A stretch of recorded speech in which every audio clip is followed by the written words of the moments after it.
அஸ்ஸலாமு அலைக்கும் வரஹ்மத்துல்லாஹி வபரகாத்துஹு. தினமும் ஓர் உபதேசம். சொர்க்கவாசிகள் யார் என்று உங்களுக்கு நான் கூறட்டுமா? அவர்கள் மக்களின் பார்வையில் பலகீனமானவர்கள். அவர்கள் அல்லாஹுவின் மீது ஆணையிட்டு எதையேனும் கூறினால் அல்லாஹ் அதை நிறைவேற்றுவான். நரகவாசிகள் யார் என்று கூறட்டுமா?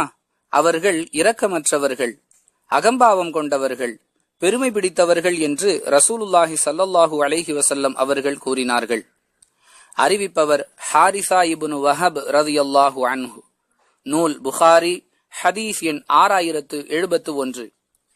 அன்பிற்குரிய அல்லாஹுவின் நல்லடியார்களே, மறுமையில் நம்முடைய தங்குமிடத்தை நாம் எங்கு அமைத்துக் கொள்ள வேண்டும், அதற்காக நாம் செய்ய வேண்டிய முயற்சிகள் என்னென்ன என்பதை விளக்கும் விதமாக இந்த உபதேசம் அமைந்திருக்கிறது.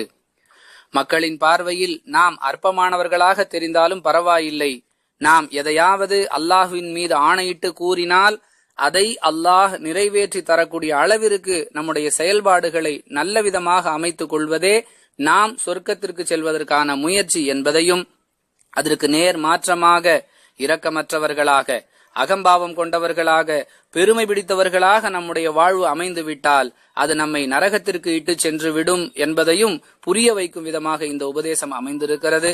அல்லாஹுவை அஞ்சி மறுமைக்குரிய முறையான தயாரிப்பை உலக வாழ்க்கையில் செய்யக்கூடிய நன்மக்களாக ஆகுவதற்கு, அதை கொண்டு மறுமையில் நல்ல தங்குமிடத்தை ஏற்படுத்திக் கொள்வதற்கு அல்லாஹ் நமக்கு உதவி செய்வானாக. வாஹிருதவானா அனில் ஹம்துலில்லாஹி ரப்பில் ஆலமீன். அஸ்ஸலாமு அலைக்கும் வரஹ்மத்துல்லாஹி வபரகாத்துஹு.